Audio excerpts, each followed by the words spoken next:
Madharul Jamal itu Allah dengan keindahannya, dengan kasih sayangnya memberi hak makhluknya untuk melihat. Nah, di sini ini Allah sering ngendikan wujuhu yauma idzin nadhirah ila rabbiha nadhirah. Nanti ada wajah-wajah yang di surga itu melihat saya, kata Allah. Lalu pertanyaannya gini, kenapa kita tidak bisa melihat sekarang kok nunggu di akhirat? Karena mata kita sekarang itu profan, fana. Sementara kita setelah di surga, tubuh kita didesain abadi. Nah, begini logikanya. Andaikan kita mengkaji secara akademik begini. Ada ulama besar namanya Abdul Hasan Asyadzili, itu masyhur di Indonesia menjadi Thariqah Asyadziliyah. Terus ada seorang muridnya minta gini, ya Abdul Hasan Asyadzili, tolong saya dikasih ijazah supaya saya tidak pernah maksiat di bumi ini. Karena saya takut sama Allah, kalau saya maksiat itu merasa tidak nyaman dengan Allah. Abdul Hasan Asyadzili ini malah marah besar. Atuhibbu alla tadhhara maghfiratu. Kalau kamu tidak pernah maksiat, berarti kamu suka maghfirahnya Allah Ta'ala itu tidak kelihatan, karena nggak ada yang maksiat. Tapi bukan dukung kamu yang tidak ada, ini cerita ilmiah. Tapi kalau Sayyid Abdul Al-Haddad itu kebalikannya. Ada orang fasik gitu, hidup berkeliaran, mengganggu masyarakat, ganggu ketertiban agama. Ada kiai atau siapa gitu mendoakan supaya tobat atau dikasih panjang umur supaya nanti bisa tobat. Itu beliau Sayyid Abdul Haddad marah besar. Man da'a li fasikin bil baqa faqad ahabba ayyusawahu fi ardi. Orang yang mendoakan orang fasik hidup berarti dia suka Allah dimaksiati di buminya.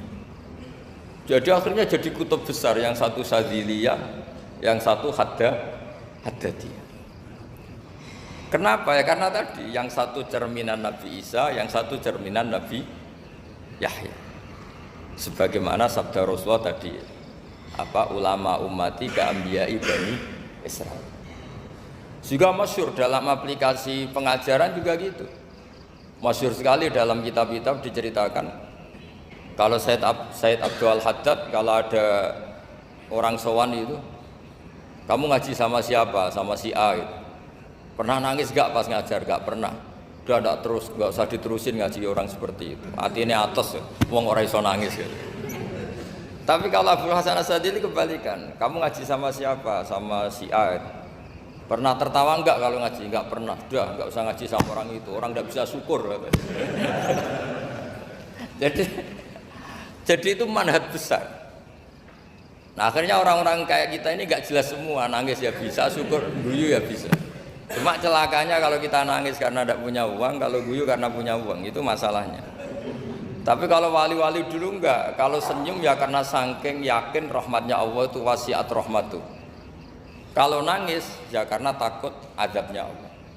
Kalau kita kan enggak, sangat-sangat materialistik. Ini yang membedakan kita.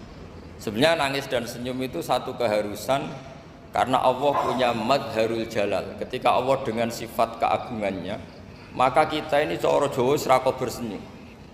Tapi Allah itu kadang sebagai madharul jamal, adanya satu keasikan, sehingga yang merengut itu yang salah. Makanya dalam ilmu tasawuf kutub wali itu hanya dua, Allah dengan madharul jalal, dengan Allah yang madharul jamal.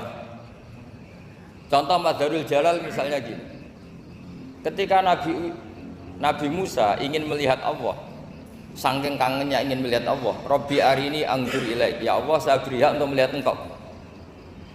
Allah dengan jalalnya gini, Allah itu qadim, superior, tentu gak layak tersentuh barang hadis itu makhluk.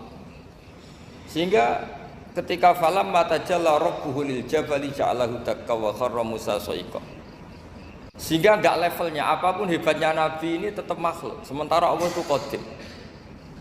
Gak kuat, makhluk yang fana ini, yang profan ini gak kuat menampung zat yang qadim, yang superior, sehingga gunung pun hancur, Nabi Musa pingsan. Tapi ketika Allah dengan madharul jamal itu Allah dengan keindahannya, dengan kasih sayangnya memberi hak makhluknya untuk melihat. Nah, di sini ini Allah sering ngendikan wujuhu yauma idzin nadhirah ila rabbiha nadhirah. Nanti ada wajah-wajah yang di surga itu melihat saya, kata Allah. Tapi apakah betul melihat kayak saya melihat dosen, melihat Pak Rektor, melihat teman-teman itu tidak bisa. Karena Allah itu qadim, sehingga meskipun manusia ahlul jannah melihat Allah, tetap Allah ngendikan la tudrikuhul absar wa huwa yudrikul absar. Karena Allah dibalik jamalnya ya punya jalal, dibalik jalalnya juga punya jalal. Sehingga selalu di Quran itu diulang beberapa kali supaya proporsional. Nah, kenapa ahli sunnah tetap berkeyakinan Allah bisa dilihat? Logikanya begini, fa inna kulla maujudin yasihu ayyura. Allah itu zat sing nyata-nyata wujud dan punya eksistensi. Di mana-mana sesuatu yang wujud itu layak untuk bisa dilihat. Lalu pertanyaannya gini, kenapa kita tidak bisa melihat sekarang kok nunggu di akhirat? Karena mata kita sekarang itu profan, fana. Sementara kita setelah di surga, tubuh kita didesain abadi. Ya, saya ulang lagi ya, setelah kita di surga, semua fisik kita ini didesain abadi. Tentu karena desainnya sudah abadi, layak melihat zat yang abadi.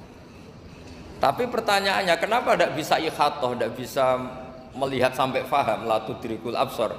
Karena abadi kita itu diabadikan, sebagaimana surga abadinya diabadikan, neraka diabadikan. Sementara Allah abadi dengan dirinya sendiri, yaitu Al-Qayyum, atau dalam bahasa ngajinya qiyamuhu binafsi. Nah, lalu pertanyaan, makanya Mu'tazilah itu menentang betul kalau orang di surga bisa melihat Allah. Cara berpikir Mu'tazilah, melihat itu artinya yang dilihat ada arahnya, sementara Allah terbebas dari arah. Tapi kata ahli sunnah cara berpikir tidak seperti itu. Melihat itu pokoknya tahu. Nah, tahu karena mata itu karena kita ditakdir tahu itu karena mata. Sebetulnya yang menjadikan tahu itu tidak mata. Ya kalau tahu ya tahu saja, bukan harus pakai mata. Itu cara berpikir ahli sunnah wal jamaah. Jadi saya beri ya bocoran. Kenapa mazhab ahli sunnah itu yang dipilih oleh banyak mayoritas di dunia, jumhur itu. Ahli sunnah itu dianggap pikirannya lebih orisinal. Misalnya ahli sunnah kalau ditanya, kenapa kamu melihat? Ya melihat saja. Kenapa kamu mendengar? Ya mendengar saja. Kesannya itu tidak rasional, kayak orang yang nggak pinter itu. Tapi sebetulnya itu yang benar. Jadi cara berpikir ahli sunnah itu melihat itu menjadi tahu. Menjadi tahu itu bisa karena mendengar, bisa karena melihat, bisa karena dikasih tahu, bisa karena bersentuhan. Sebab itu di Quran itu ada ayat ala ya'lamu man khalaqa, bukankah zat yang menciptakan itu menjadi tahu. Sehingga kenapa Allah itu selalu tahu? Karena Allah yang menciptakan. Kalau kamu tahu karena mata, sekali itu jauh maka kamu tidak melihat. Atau kamu sekarang buta, kamu tidak melihat. Atau tertutupi barang itu maka kamu tidak melihat. Tapi kalau kamu tahu karena kamu menciptakan, maka akan melihat terus. Misalnya saya ini tukang batu. Saya ingat betul ketika saya bangun Monas, itu pulpen saya tak tanam di dalam Monas. Saya ingat betul kalau pulpen saya warnanya putih, tak tanam di Monas 2 meter dari pondasi. Setelah saya pulang ke Jogja ditanya, di dalam Monas ada apa? Ada pulpen. Posisinya 2 meter dari pondasi. Kenapa saya tahu? Karena saya yang menciptakan. Nah, karena menciptakan ini sehingga tahu saya akan terus menerus. Tapi kalau tahu karena mata, sekali barang itu tertutupi, nggak tahu. Misalnya saya tahu jenengan karena dekat sekali jenengan kemana-mana saya sudah tidak tahu. Tapi kalau saya menaruh sesuatu di tubuh Anda, sehingga kamu kemana-mana tetap tahu bahwa barang itu ada di tubuh. Nanti kalau ada yang protes, tapi bisa saja Gus barang itu dicuri orang kemudian Anda tidak tahu. Yang menjadi tidak tahu karena saya sudah tidak menciptakan suasana itu. Selagi saya yang menciptakan, maka akan tahu terus. Nah, tapi karena Allah ini menciptakan semua yang ada di bumi, maka Allah tahu terus. Sehingga Allah tahu cara bikin kuman. Terus tahu bahwa manusia itu punya kuman, kumannya punya organ, organnya juga punya kuman. Wah, gak kebayang. Kamu bayangkan kayak, makanya Allah itu kalau cerita sederhana, innallaha la yastahi ayyadriba masalam ma ba'udatan fama fawqaha. Allah itu tidak malu bikin perumpamaan nyamuk, karena nyamuk itu lebih dahsyat dibanding gajah. para pematung itu disuruh bikin gajah masih mampu. Bikinkan patung gajah, mungkin masih sanggup.